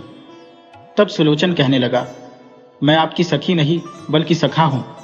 यह कहकर वह जोर जोर से हंसने लगा। उसने अपने सिर से नकली बाल निकाल डाले और दुपट्टा सिर से फेंक दिया। वह राजकुमारी के सामने अपने असली रूप में आ गया।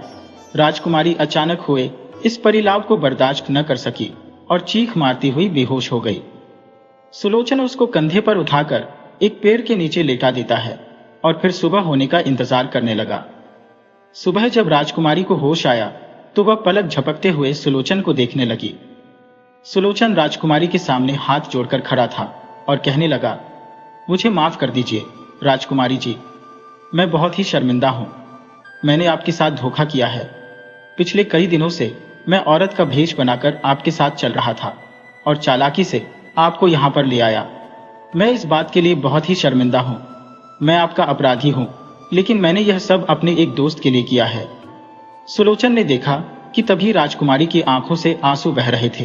राजकुमारी कहने लगी, मुझे इस बात का दुख नहीं है, बल्कि दुख तो इस बात का है कि जब मेरे पिताजी को पता चलेगा कि मैं नाव में बैठकर गायब हो गई हूं तो वह क्या सोचेंगे? सुलोचना कहने लगा, सोचना क्या है? वह यह सोचेंगे कि तुम और मैं नदी में डूबकर कहीं मर गए हैं। यह तो और भी ज्यादा बुरी बात होगी। वह मेरे दुख में रोते रोते अपने प्राण त्याग देंगे और वो दुष्ट राजा, उसे कहां विश्वास होगा कि मैं मर गई हूं। वो तो उसी वक्त पिताजी के राज्य पर चढ़ाई कर देगा, उन्हें तबाह कर देगा। तुमने जो भी किया बहुत ही बुरा काम किया। सुलोचना कहने लगा, मैं रूपनगर के मंत्री का बेटा हूं। वहां का राजकुमार मेरा बहुत ही अच्छा मित्र है। हम दोनों एक बार रूपनगर पहुंच जाए तो उस दुष्ट राजा का भी इंतजाम कर देंगे। आओ तुम कुछ खा लो, फिर हम रूपनगर की तरफ चलेंगे। सुलोचना और राजकुमारी ने जंगल से कुछ कच्चे पक्के फल तोड़े और उनको खाकर अपनी भूख मिटाई। फिर आगे चलने को तैयार हो गए।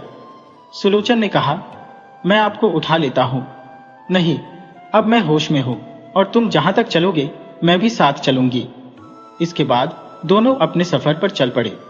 चलते चलते आखिर वह उसी बगीचे में जा पहुंचे जहां पर राजकुमार कुएं के पास बैठा हुआ था। राजकुमार ने जब राजकुमारी को सामने से आते देखा तो वह हैरान रह गया कि तस्वीर में दिखने वाली लड़की उसके सामने खड़ी थी। राजकुमारी एक अजनबी को अपने सामने देखकर घबरा सी गई। तभी सुलोचना वहां पर आया और राजकुमारी से कहने लगा, राजकुमारी जी, यह मेरा सबसे गहरा मित्र और रूपनगर का राजकुमार है। यह कहकर वह पैरों के पीछे कहीं गायब हो गया। राजकुमार राजकुमारी के पास आया। इससे पहले कि राजकुमार कुछ बोल पाता, राजकुमारी कहने लगी, मैं अभी बहुत ही थकी हुई हूं। राजकुमार ने राजकुमारी को एक जगह पर बिठा दिया। इतने में सुलोचन बगीचे से कुछ फल तोड़कर ले आया, साथ ही एक पात्र में पानी भी ले आया। यह सब उसने राजकुमार और राजकुमारी के आगे रख दिया। वह राजकुमार से कहने लगा, अब मेरा काम खत्म हो चुका है, परंतु आपका कर्तव्य अभी बाकी है। तुलसी नगर पर पड़ोसी दुष्ट राजा ने चढ़ाई कर दी होगी और हमें तुरंत राजकुमारी जी के पिताजी की सहायता के लिए पहुंचना चाहिए। इसके बाद सुलोचन ने सारी बात राजकुमार को विस्तार से बता दी। राजकुमार तुरंत गरजता हुआ खड़ा हुआ और अपनी तलवार निकालकर कहने लगा, हम उस दुष्ट राजा की ईंट से ईंट बजा देंगे। वे तीनों रूपनगर की तरफ चल पड़े। रूपनगर के राजा अपने बेटे के दुख में दुखी हो रहे थे। जब उन्होंने उसे जीवित देखा तो बहुत ही खुश हुए। सारी बात जानकर राजा ने अपनी विशाल सेना राजकुमार के हवाले कर दी। राजकुमार अपनी विशाल और बहादुर सेना के साथ तुलसी नगर की तरफ चल दिया। उसका अंदेशा बिल्कुल सही निकला। दुष्ट पड़ोसी राजा ने तुलसी नगर पर आक्रमण कर दिया था, लेकिन बहादुर राजकुमार ने अपनी विशाल सेना की सहायता से दुष्ट पड़ोसी राजा को युद्ध के मैदान में मौत के घाट उतार दिया। तुलसी नगर के राजा को जब अपनी जीत की खबर मिली तो वह बहुत ही खुश हुए। अपनी बेटी को जिंदा देखकर उन्होंने उसे गले से लगाया और फिर राजकुमारी ने अपने पिता को सारी बात बताई। कुछ दिनों तक तुलसी नगर का शाही मेहमान रहने के बाद राजकुमार का विवाह एक शुभ मुहूर्त पर राजकुमारी के साथ कर दिया गया। तो दोस्तों, इसी तरह की मजेदार कहानियां देखने के लिए आप चैनल को सब्सक्राइब कर लीजिए। कहानी आपको कैसी लगी कमेंट बॉक्स में जरूर बताइएगा।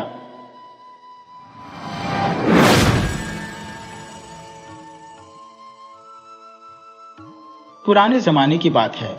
धर्मपुर नाम के एक गांव में कर्मवीर नाम का एक सुनार रहता था। उसका काम सिर्फ सोना बेचना ही नहीं, बल्कि अगर किसी जरूरतमंद को जरूरत पड़ती तो वह अपना सोना उसके पास गिरवी रखकर उन्हें ब्याज पर पैसे भी दे देता था। एक दिन की बात है, मयूर नाम का एक आदमी सुनार के पास आया और कहने लगा, सेठ जी नमस्कार, मेरा नाम मयूर है। मुझे अपने घर के खर्च के लिए कुछ धन की आवश्यकता है। मुझे मालूम हुआ है कि आप सोना गिरवी रखकर ब्याज पर पैसे देते हैं, इसीलिए मैं आपके पास आया हूं। सुनार ने कहा, तुमने बिल्कुल ठीक सुना है। मैं कर्ज के रूप में धन दे दूंगा, लेकिन तुम्हारी कोई भी कीमती वस्तु मेरे पास गिरवी रखनी होगी। बताओ, तुम्हारे पास ऐसी कोई वस्तु है?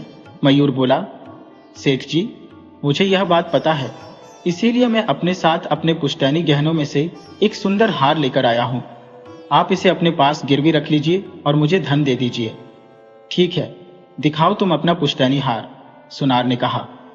इसके बाद सुनार ने मयूर से वह गहने लेकर उनकी जांच करने लगा। जब उसे इस बात की तसल्ली हो गई कि गहने असली सोने के बने हुए हैं, तो सेठ ने मयूर को कर्ज के रूप में कुछ धन दे दिया और फिर कहने लगा, देखो मयूर, वैसे तो मैं इतनी आसानी से किसी को धन नहीं देता, लेकिन तुम्हें देखकर लगता है कि तुम सचमुच किसी मुसीबत में हो। बस इसीलिए मैंने यह हार गिरवी रखकर तुम्हें पैसे दे दिए हैं। अब जब भी तुम्हारे पास कर्ज चुकाने लायक पैसे हो तो तुम ब्याज समेत मेरी रकम वापस करके अपने गहने ले जा सकते हो। तब तक ये गहने मेरे पास ही पड़े रहेंगे। ठीक है सेठ जी, आपने मेरी जो मदद की उसके लिए आपका बहुत बहुत धन्यवाद। आपकी रकम आपको जल्द से जल्द मैं वापस कर दूंगा और अपने गहने ले जाऊंगा।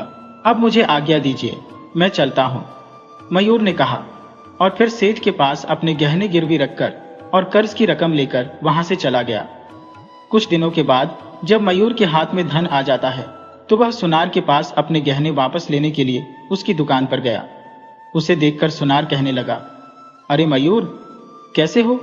सब ठीक चल रहा है? मुझे लग रहा है कि तुम मेरा कर्ज वापस करने के लिए आए हो। जी हाँ सेठ जी, आपने बिल्कुल ठीक कहा। मुझे जो धन मिलने वाला था वह मिल गया, इसीलिए मैं आपकी रकम वापस करने के लिए आया हूं और अपने गहने वापस ले जाना चाहता हूं। अच्छा, फिर तो तुम रुको, मैं तुम्हारे गहने लेकर आता हूं, सुनार ने कहा। सुनार ने एक पेटी में से मयूर के गहने निकाले और उसे थमा दिए। फिर जो रकम कर्ज के रूप में दी गई थी वह ब्याज समेत सुनार को लौटा दी गई। जो गहने मयूर को वापस किए गए उन्हें देखकर मयूर के मन में कुछ संदेह पैदा होने लगा और वह सुनार से कहने लगा, सेठ जी, लगता है आपसे कोई गलती हो गई है। ये गहने वह नहीं है जो मैंने आपको दिए थे। मेहरबानी करके आप मुझे मेरे वाले गहने दे दीजिए। मयूर की बात सुनकर सुनार को कुछ गुस्सा आ गया और वह कहने लगा, अरे भाई, मैं भला तुम्हारे साथ ऐसा क्यों करने लगा? मैं किसी और के गहने तुम्हें क्यों देने लगा? मैं इतने सालों से व्यापार कर रहा हूं, तुम्हें क्या लगता है, क्या मुझे इतनी भी समझ नहीं है? चुपचाप अपने गहने लो और यहां से चलते बनो। सेठ जी, मैं सच कहता हूं, वो मेरे पुश्तैनी गहने हैं और उनके ऊपर मेरे दादाजी का नाम ही लिखा हुआ था। इसीलिए मैं पूरे विश्वास के साथ कह सकता हूँ कि यह वो गहने नहीं है जो मैंने आपको दिए थे। इन क्या कहा? गहनों के ऊपर तुम्हारी दादाजी का नाम लिखा हुआ था, लेकिन तुमने यह बात मुझे नहीं बताई। देखो, तुमने यही गहने मुझे देकर पैसे उधार लिए थे। जैसे तुम बता रहे हो वैसा कोई भी गहना मेरे पास नहीं है। एक तो तुम्हें मुसीबत में देखकर तुम पर तरस खाकर मैंने तुम्हें कर्ज दिया और तुम मुझ पर ही दोष लगा रहे हो। इस तरह से वह सुनार मयूर पर चिल्लाने लगा और उसे वहां से जाने पर मजबूर कर दिया। मयूर बड़े ही दुखी मन से दुकान से निकलता है। रास्ते में वह एक दूसरे सुनार की दुकान में गया और कर्मवीर सुनार ने जो गहने उसे दिए थे उन्हें दिखाकर कहने लगा, मैंने एक सुनार से यह गहने लिए हैं। क्या आप इनकी जांच करके मुझे बता सकते हैं कि इन गहनों की क्या कीमत है? हाँ, क्यों नहीं, मैं जरूर बता सकता हूँ। लाओ, दिखाओ तो वो गहने, दूसरे सुनार ने कहा। मयूर ने वो जेवर उस जौहरी को दे दिए। गहनों को अच्छी तरह से जांचने के बाद वह जौहरी कहने लगा, बेटा, यह गहने तुम्हें जिसने भी दिए हैं उसने तुम्हें धोखा दिया है, क्योंकि यह गहने सोने के नहीं है, बल्कि यह तो नकली गहने हैं। बिल्कुल नकली, इनकी कुछ भी कीमत नहीं है। यह आप क्या कह रहे हैं सेठ जी? एक बार फिर से ध्यान से देखिए। अरे भाई, बार बार देखने से नकली सोना असली तो नहीं बन जाएगा। यह सोना नकली ही है। जिसने भी तुम्हें यह दिया है उसे वापस लौटा दो। जौहरी के ऐसा कहने पर मयूर को अब सारी बात समझ में आने लगी थी और उसे कर्मवीर सुनार पर बहुत ही गुस्सा आ रहा था, क्योंकि उसने मयूर के असली गहने चुराकर नकली गहने उसे थमा दिए थे। मयूर उसी समय नगर के राजा के दरबार में हाजिर होता है। उसने कर्मवीर सुनार की शिकायत महाराज से करते हुए कहा, महाराज, मेरा नाम मयूर है और मैं एक मजबूरी के कारण अपने दादाजी के पुश्तैनी गहने कर्मवीर नाम के एक सुनार के पास गिरवी रखकर उससे कुछ धन कर्ज के रूप में लिया था। इसके बाद मयूर ने अपनी सारी आपबीती राजा को बता दी। महाराज ने उसी समय कर्मवीर सुनार को अपने दरबार में बुलाया और फिर उससे प्रश्न किया, कर्मवीर, यहाँ पर जो नौजवान तुम्हारी शिकायत लेकर आया है, तुम्हें इसके बारे में क्या कहना है? कर्मवीर ने कहा, महाराज, न जाने कितने ही लोग अपने मुश्किल समय में गहने गिरवी रखकर मुझसे कर्ज ले जाते हैं, लेकिन इस नौजवान के अलावा आज तक किसी ने मुझसे ऐसे बात नहीं की। महाराज, जब उन लोगों के पास पैसे आ जाते हैं तो वे अपना कर्ज चुकाकर अपने गहने वापस ले जाते हैं। आप ही बताइए महाराज, अगर मुझे छल कपट ही करना होता तो मैं केवल इस व्यक्ति के साथ ही क्यों करता? महाराज कहने लगे, तुम जो कह रहे हो वह बात भी ठीक है। और फिर महाराज ने मयूर से कहा, मयूर, इस व्यापारी ने तुम्हारे साथ छल किया है। क्या तुम्हारे पास इस बात का कोई सबूत या कोई गवाह है? मयूर कहने लगा, महाराज, जो गहने मैंने इन्हें दिए थे उन पर मेरे दादाजी का नाम लिखा हुआ था और वह शुद्ध सोने के थे, लेकिन कर्जा चुकाने के बाद इन्होंने मुझे नकली गहने दे दिए। जब मैंने वह गहने दूसरे जौहरी के पास जांच करवाए तो उस जौहरी ने मुझे बताया कि वह गहने नकली थे। उन पर मेरे दादाजी का नाम भी नहीं लिखा हुआ था। अब आप ही बताइए महाराज, इसके अलावा और क्या सबूत दे सकता हूं? महाराज ने सुनार से पूछा, तो कर्मवीर, जैसा मयूर ने कहा है, क्या इसके गहनों पर इसके दादाजी का नाम लिखा हुआ था? क्या यह सच है? सुनार कहने लगा, मुझे इसके बारे में कुछ भी नहीं मालूम। गहने देते समय इसने ऐसी कोई बात भी नहीं की थी और ना ही मैंने इस बात पर ध्यान दिया था। ऐसा लगता है कि किसी ने नकली गहने गिरवी रखकर मुझसे पैसे लिए थे, क्योंकि मैंने वही गहने वापस लौटाए हैं जो इसने मुझे दिए थे। मैंने इसके साथ कोई छल नहीं किया महाराज, बल्कि उल्टा इसी ने मेरे साथ विश्वासघात किया है। नकली सोना देकर इसने मुझसे कर्ज लिया। महाराज ने कहा, तुम दोनों की बातें सुनकर मुझे किसी पर भी विश्वास नहीं हो रहा, लेकिन मयूर ने जो गहने गिरवी रखे थे वह असली हैं या नकली, इस बात का कोई भी प्रमाण नहीं है। इसीलिए तुम दोनों यहां से जा सकते हो। परिस्थितियों को देखते हुए महाराज ने बिना कोई फैसला लिए उन दोनों को वहां से जाने का आदेश दिया। महाराज की बात सुनकर सुनार तो बहुत ही खुश था और वह अपने घर की तरफ चल दिया, लेकिन मयूर अपने असली गहने खो देने के कारण बहुत ही दुखी मन से वहां से गया। उन दोनों के जाने के बाद महाराज ने अपने एक मंत्री को अपने पास बुलाया और कहने लगे, मंत्री जी, आज मैंने दरबार में इन दोनों लोगों का मामला सुना। उसमें मैंने कोई निर्णय नहीं दिया, लेकिन मुझे अनुमान लग गया है कि इन दोनों में से किसके साथ न्याय हुआ है और किसके साथ अन्याय हुआ है। मुझे तो पूरी तरह से उस सुनार कर्मवीर पर संदेह है, वही बेईमान है। आपका इस बारे में क्या विचार है? मंत्री कहने लगा, महाराज, हमारे पास इस समय किसी भी तरह का कोई प्रमाण नहीं है। तो क्या आप मुझे बता सकते हैं कि आपको सुनार पर संदेह क्यों है? महाराज बोले, मुझे सिर्फ संदेह ही नहीं बल्कि पूरा विश्वास है कि वह सुनार ही असली अपराधी है, क्योंकि सुनार ने कहा था कि उसे नौजवान ने जो जेवर दिए थे वह नकली ही थे। लेकिन कोई भी सुनार नकली सोने को असली सोना समझने की गलती कभी नहीं कर सकता। इसके अतिरिक्त अगर उस नौजवान मयूर को सुनार के साथ धोखा करना ही होता तो वह कर्ज के रूप में ली गई रकम को ब्याज समेत वापस करने आता ही क्यों? अब तुम ही बताओ, क्या यह उचित हो सकता है? इसीलिए मुझे पक्का विश्वास है कि सुनार ने ही उस नौजवान के साथ धोखेबाजी की है। लेकिन अब समस्या यह है कि इस बात का कोई भी सबूत हमारे पास नहीं है जो यह बात साबित कर सके। इसीलिए हमें क्या करना चाहिए मंत्री जी? मंत्री कहने लगा, महाराज, जिस प्रकार आप बता रहे हैं मुझे भी उस सुनार पर ही संदेह हो रहा है। यह भी हो सकता है कि सुनार ने इससे पहले भी कई लोगों के साथ छल किया हो। आप आदेश कीजिए, मैं सिपाहियों को भेजकर उस सुनार को कैद कर लेता हूं, फिर वही सारी सच्चाई बताएगा। नहीं मंत्री जी, अगर उसे इस समय कैद किया गया तो हम उसके अपराध को साबित नहीं कर पाएंगे। मैं चाहता हूं कि उसे रंगे हाथों पकड़ा जाए। इसके लिए हमें सुनार की वह पेटी बरामद करनी होगी जिसमें वह अपने सभी गहने सुरक्षित रखता है। तो कुछ ऐसा किया जाए कि सुनार की वह पेटी हमारे राज दरबार तक पहुंच जाए, तभी हम उस सुनार की बेईमानी को साबित कर सकते हैं। महाराज ने अपने मंत्री को सारी योजना बताई। सारी योजना जानने के बाद मंत्री कहने लगा, सचमुच महाराज, आपकी योजना के अनुसार यदि कार्य किया गया तो अवश्य ही वह बेईमान सुनार रंगे हाथों पकड़ा जाएगा। अगले दिन मंत्री ने अपने एक सबसे भरोसेमंद सिपाही, जिसका नाम चंद्रशेखर था, उसे अपने पास बुलाया और कहने लगा, सुनो चंद्रशेखर, जो बात मैं तुम्हें समझाने वाला हूं बड़े ही ध्यान से सुनो। यह कार्य मैं तुम्हें सौंप रहा हूं। तुम्हें बिना किसी को भी बताए बड़े ही गुप्त तरीके से इस कार्य को पूरा करना है। आप निश्चिंत रहे मंत्री जी, आप जो भी कार्य मुझे सौंपेंगे मैं आपके कहे अनुसार ही करूंगा। आप बताइए तो सही कि मुझे क्या करना है।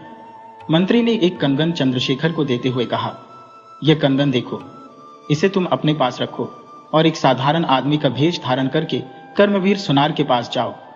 किसी भी तरह से बहला फुसला कर यह कंगन कर्मवीर सुनार के पास गिरवी रखकर कुछ धन लेकर आओ। चंद्रशेखर ने जवाब दिया, यह तो मेरे लिए कोई बहुत मुश्किल काम नहीं है।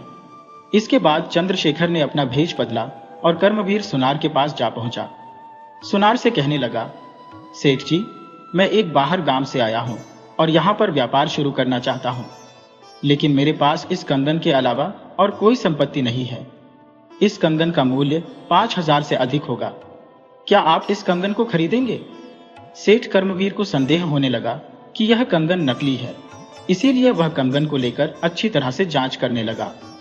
कर्मवीर को विश्वास हो गया कि सचमुच कंगन असली ही था, लेकिन उसे इस बात का भी संदेह हुआ कि सामने वाला व्यक्ति कोई व्यापारी तो नहीं लगता।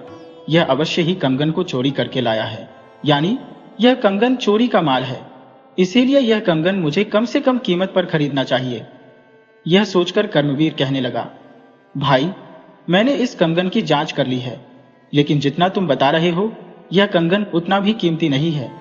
इसकी कीमत तो सिर्फ 1000 ही है। इसके ऊपर मैं तुम्हें 1 पैसा भी नहीं दे सकता।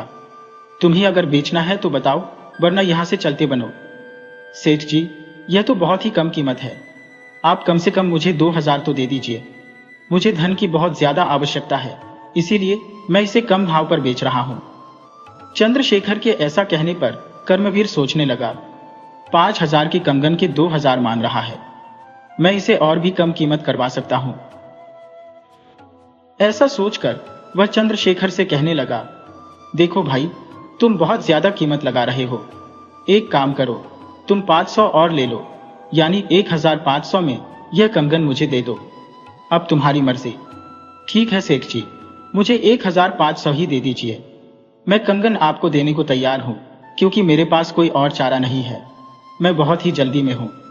इसके बाद चंद्रशेखर धन लेकर वहां से चला गया। सुनार कर्मवीर ने उस कंगन को अपनी पेटी में रख लिया कि तभी वहां पर एक सिपाही आ पहुंचा और कहने लगा, सेठ जी, मुझे आपसे एक सहायता चाहिए। अचानक एक सिपाही को वहां देखकर कर्मवीर घबरा गया। कुछ देर तक सोचने के बाद वह कहने लगा, अरे सिपाही जी, मैं आपकी क्या सहायता कर सकता हूं? बताइए। दरअसल बात यह है कि कल रात को राजमहल में गहनों की चोरी हो गई है। हमें संदेह है कि उस चोर ने चोरी का माल दुकानों में बेचना शुरू कर दिया है।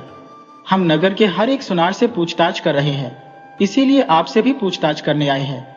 अगर आप हमारा सहयोग करेंगे तो जल्दी ही हमारा काम पूरा हो जाएगा और हम यहाँ से चले जाएंगे। यह सुनकर कर्मवीर कुछ घबरा गया। उसे समझ में नहीं आ रहा था कि क्या करूं और क्या ना करूं। वह कहने लगा, अरे सिपाही जी, मैं उस तरह का आदमी नहीं हूं। मेरे पास तो सिर्फ मेरे बनाए हुए गहने ही होते हैं। मैं किसी से भी चोरी का माल नहीं खरीदता। सिपाही कहने लगा, तो ठीक है महाशय, मैं आपकी वह पेटी देखना चाहता हूं जिसमें आप गहने रखते हैं। यह कहते हुए सिपाही ने कर्मवीर सुनार की गहनों की पेटी अपने कब्जे में ले ली। गहनों की पेटी खोलने पर कंगन उसी में मौजूद था। कंगन उठाकर सिपाही कहने लगा, अरे यह तो वही कंगन है जो राजमहल से चोरी हुआ है। लेकिन तुमने तो कहा था कि तुम चोरी का माल नहीं खरीदते, फिर राजमहल का यह कंगन तुम्हारे पास कहां से आया? सिपाही की बात सुनकर सुनार समझ गया कि वह अब फंस चुका है, लेकिन अब किया भी क्या जा सकता था। वह सिर झुकाकर खड़ा हो गया। सिपाही उसे गरजते हुए कहने लगा, चलो ये पेटी उठाकर मेरे साथ राजमहल चलो, अब महाराज ही तुम्हारा फैसला करेंगे। सिपाही सुनार और उस पेटी को लेकर राजा के दरबार में जा पहुंचा। लेकिन वहां जाकर कर्मवीर सुनार ने देखा कि जिन जिन लोगों ने कर्मवीर से धोखा खाया था सभी वहां पर मौजूद थे, जिनमें से एक मयूर भी था। महाराज कहने लगे, हाँ तो सेठ कर्मवीर, अब तुम मुझे बताओ कि तुम्हारे पास यह कंगन कैसे आया। पहले तो तुम मुझे यह बताओ कि तुम व्यापार कैसे करते हो। अपनी पोल खोलती हुई देखकर कर्मवीर घबरा गया। इसके बाद महाराज ने आदेश दिया कि पेटी में रखे हुए गहनों को बाहर निकाला जाए। जैसे ही गहनों को बाहर निकाला गया तो सबसे पहले मयूर ने अपने दादाजी के पुष्ट गहनों को पहचान लिया और कहने लगा, यही है मेरे असली गहने। जांच करने पर पता चला कि सचमुच उन गहनों पर मयूर के दादाजी का नाम लिखा हुआ था। इसके अतिरिक्त वहां पर मौजूद अन्य लोग जिन्हें सुनार ने धोखा दिया था, वह भी आगे बढ़कर उन गहनों में से अपने अपने गहनों की पहचान करने लगे। अब सुनार कर्मवीर की पोल पूरी तरह से खुल चुकी थी। वह घबराकर महाराज से कहने लगा, महाराज मुझे क्षमा कर दीजिए। असल बात यह है कि मेरे पास जो कोई भी कर्ज लेने के लिए आता था और अपने गहने गिरवी रख देता था, कर्ज लौटाने पर मैं उन्हें हूबहू वैसे ही नकली गहने बनाकर वापस कर देता था। इस तरह से मैंने इन सभी लोगों को धोखा दिया। जब लोगों को अपने साथ हुए इस छल का पता लगता तो वह मेरे पास आते थे। मैं उल्टा उन्हीं पर दोष लगाकर उन्हें वापस लौटा देता था। यह कंगन चोरी का कंगन है, ऐसा मुझे अनुमान हो गया था, लेकिन फिर भी मैंने बहुत ही कम कीमत पर इसे खरीदा। इस तरह से कर्मवीर ने अपनी सारी बात महाराज को बता दी। इसके बाद महाराज कहने लगे, ध्यान से सुनो कर्मवीर, मुझे पहले से ही तुम पर संदेह हो चुका था, इसीलिए मैंने तुम्हें रंगे हाथों पकड़ने के लिए अपने एक भरोसेमंद आदमी को तुम्हारे पास वह कंगन लेकर भेजा था। उस कंगन को देखकर तुम्हारे मन में लालच आ गया और तुम फंस गए। महाराज, मुझसे बड़ी ही भूल हो गई, मुझे क्षमा कर दीजिए। नहीं कर्मवीर, तुमने जो अपराध किया है वह कोई साधारण अपराध नहीं है जिसके लिए तुम्हें क्षमा कर दो, इसीलिए तुम्हें दंड तो देना ही होगा। इसके बाद मयूर और बाकी लोगों को उनके असली गहने लौटा दिए गए और सुनार को कारागार में डाल दिया गया। मयूर और बाकी सभी लोग अपने असली गहने पाकर बहुत ही खुश थे। वे महाराज की जय जयकार करने लगे और राज दरबार से चले गए। पूरी प्रजा में जब यह बात पता चली तो सभी लोग अपने महाराज की चतुराई की प्रशंसा करने लगे।